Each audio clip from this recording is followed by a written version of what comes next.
ஸ்ரீ அங்காளி சக்தி பீடத்திற்கு உங்கள் அனைவரையும் நான் வரவேற்கிறேன். நம்ம அந்த பதிவில் எதை பற்றி பார்க்க போகிறோம்னா, ஆண் வசிய இடுமருந்து. ஆணுக்கு கொடுக்கக்கூடிய ஒரு ஆண் வசிய இடுமருந்து. இந்த முறை பார்த்திங்கன்னா மனைவி, காதலி இவங்க பயன்படுத்தலாம். எப்பேற்பட்ட ஆணையும் இது உடனே கை மேலே வசியமாக்கி கொடுத்துரும். அதாவது மனைவிமார்கள் தன்னுடைய கணவன் சொல் பேச்சு கேட்க மாட்டுறாரு, என்னை அடிக்கிறாரு, எனக்கு அதாவது வருமானங்கிறது கொடுக்க மாட்டுறாரு, பணங்கிறது என் கையில் கொடுக்க மாட்டுறாரு, மற்றவங்க சொல் பேச்சு தான் கேட்குறாரு, மற்றவங்க யார் சொன்னாலும் கேட்குறாரு, நான் சொல்கிற கேட்க மாட்டாரு, ரொம்ப மது அருந்துறாரு, என்னை கொடுமைப்படுத்துகிறாரு அப்படிங்கிறவங்க இந்த முறையை பயன்படுத்துங்க. அதே போல் காதலியும், என்னுடைய காதலேருந்தே என்கிட்ட அனுநியமாக பழக மாட்டுறாரு, முன்னெல்லாம் பேசிக்கிருந்தார், இப்போ பேச மாட்டுறாரு, கல்யாணத்துக்கு சம்மதிக்க மாட்டாரு, ஏமாத்துறாரு, இல்லை மற்ற தகாத உறவுகளே இருக்கிறாங்க, மற்ற பெண்கள்கிட்டையும் பேசிக்கிருக்கிறாங்க அப்படின்னு நினைக்கிற மனைவி காதலிமார்கள், மற்ற எப்பேற்பட்ட ஆணையும் நீங்கள் வசியம்னு நினைக்கிறவங்க இந்த முறையை பயன்படுத்துங்க. ஆனால் தவறான வழிக்கு பயன்படுத்தாதீங்க. காரணம் என்ன அப்படின்னா, இது கருமுறை. உடனே எனக்கு இந்த பிரச்சனை உடனே முடியணும், உடனே அந்த காரியம் அன்னைக்கே நடக்கணுங்கிறவங்க மட்டும் இந்த முறையை பயன்படுத்துங்க. கருமுறைங்கிறனால கை மேலே பலன் உடனே நடக்கும். அதாவது ரொம்ப ஸ்பீடு, ரொம்ப ஃபுல் ஸ்பீடில் இது வேலை செய்யும். அதனால் இது முழுக்க ஏற்கனவே சொன்னது தான் கருமுறை. இதுக்கான பொருட்களை பார்ப்போம். இது பெரும்பாலும் கருமுறைனால பூச்சி வண்டுகள் வகையில் சேர்ந்தது. சரிங்களா? குழியான சுழல் வண்டு, கோவை விதம்பாங்க, அது நிழல் புரண்டி, இந்திரம் கோபங்கிற ஒரு சிவப்பு கலர் பட்டுப்பூச்சி. சரிங்களா? இதை எடுத்துக்குங்க. இதை 5 நாள் நிழலையே உலர்த்தி காய வைங்க. நான் பெண்களுங்கனால ரொம்ப எளிமையாக சொல்லித்தரேன். இதை என்ன பண்ணுறீங்க அப்படின்னா, ஒரு சின்ன கல்வத்தில் போட்டு என்ன பண்ணுறீங்க அப்படின்னா, ஒரு சின்னதாக ஒரு சாம்பிராணி சூடம் கொளுத்தி, ஒரு நெய் தீபம் ஏற்றி, வெத்தலை பாக்கு வச்சு, எலுமிச்சபழம் பழி கொடுத்துட்டு இதை இடித்து நல்லா பொடியாக்கிக்கிங்க. இப்போ பொடியாக்கும் போது நல்லா தெரிஞ்சுக்குங்க. நீங்கள் என்ன பண்ணணும் அப்படின்னா, அது அரைக்கிறப்பயே வசின்னு சொல்லிட்டு தான் நீங்கள் அரைக்கணும். இது ரொம்ப முக்கியம். மற்ற எந்த சிந்தனையும் உங்கள் மனசில், உங்களுடைய எண்ணத்தில் இருக்கக்கூடாது. வசின்னு சொல்லிட்டு தான் அரைக்கணும்.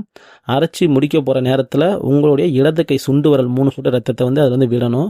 விட்டு முடிச்சுட்டு நல்லா பவுட்ரு ஆக்கினதுக்கப்புறமேட்டு இதை எடுத்து வச்சுக்குங்க. எடுத்து வச்சுட்டு அன்னைக்கு இரவே அப்போவே என்ன பண்ணுறீங்க அப்படின்னா, ஒரு சிறிய படையில் ஒன்று வைங்க. சிறிய படம் ரொம்ப கிடையாது, பால் வைங்க, வெத்தலை பாக்கு வைங்க, அவ்வளவுதான். வச்சுட்டு இந்த பொடியை வாழையில் வச்சுட்டு, நான் கொடுக்குற மந்திரத்தை வெறும் 108 முறை மட்டும், எளிமையான மந்திரமாகவே நான் தரேன் உங்களுக்கு. வெறும் 108 முறை மட்டும் உங்களுடைய கணவருடைய பேர், நீங்கள் யாரை வசியம்னு நினைக்கிறீங்களோ அவங்களுடைய பேரை சேர்த்துட்டு சொல்லுங்கள். சொல்லிவிட்டு இது என்ன பண்ணுறீங்க அப்படின்னா, உங்களுடைய கணவனுடைய சாப்பாட்டில் கலந்து கொடுத்துருங்க. கலந்து கொடுக்கறதுக்கு முன்னாடி ஒரு முறை சூட்சுமம் ஒன்று இருக்குது. அதாவது உங்களுடைய ஐமலம் கலந்து, இந்த மருந்தில் கலந்து தான் நீங்கள் உங்களுடைய கணவருக்கு கொடுக்கணும். இதுக்கு உகந்த நாள்னு பார்த்தீங்கன்னா அமாவாசை இரவு. சரிங்களா? அமாவாசை இரவு தான் இந்த பூஜை முறையில் மேற்கொள்ளணும். இந்த வசிய மருந்து அரைக்கிறதா இருக்கட்டும், இது எல்லாமே அமாவாசை இரவில் தான் பண்ணணும். நீங்கள் மறுநாளே இதை அன்னைக்கே கொடுக்க ஆரம்பிச்சிடலாம், மறுநாள் கொடுக்க ஆரம்பிச்சிடலாம். இது கொடுத்துட்டீங்க, இதனால என்ன வேலை நடக்கும் அப்படின்னா, அன்னையிலேருந்து இது சாப்பிட்டு இப்போ நீங்கள் கொடுக்குறீங்க, உங்கள் கணவர் தூங்கி எந்திரிச்சிட்டாரு. ஒரு பேஜை காலைல கொடுக்குறீங்க, மதியானம் தூங்கி எந்திரிச்சிட்டாரு, இல்லை இன்னைக்கு கொடுக்குறீங்க, இன்னைக்கு தூங்கி எந்திரிச்சிட்டாரு அப்படின்னா, தூங்கி முடிச்சுட்டு எந்திரிச்ச உடனே இந்த வசிய வேலை அவருக்கு ஸ்டார்ட் ஆயிரும். சரிங்களா? தூங்குறப்போ உடம்புல அந்த வசியம் ஊற ஆரம்பிச்சிடும். எந்திரிச்ச உடனே வேலை செய்ய ஆரம்பிச்சிடும். இது என்ன செஞ்சு கொடுக்கும், இதனால் என்ன பலன்கள் கேட்டிங்க அப்படின்னா, அன்னையிலேருந்து உங்கள் கணவர் உங்களுக்கு அடிமையாயிருவார். நீங்கள் என்ன சொன்னாலும் கேட்பார். சரிங்களா? என்ன சொன்னாலும் கேட்பார். மற்ற யார் சொன்னாலும் அவர் எந்த ஒரு விஷயமும் அவருக்கு கேட்க மாட்டார்.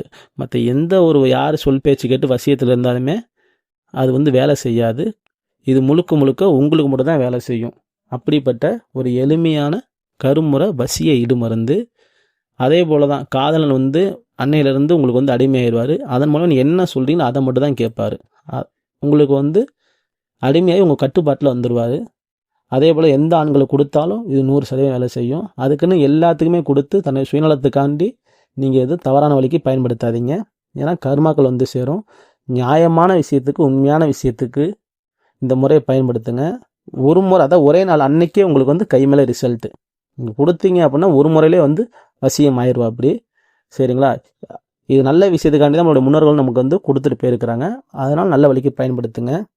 நம்ம சேனல் பிடிச்சிருந்துச்சு அப்படின்னா சப்ஸ்கிரைபர் பண்ணிக்கிங்க. அனைவருக்கும் நன்றி. அடுத்த பதிவில் சந்திக்கிறேன். நன்றி, வணக்கம்.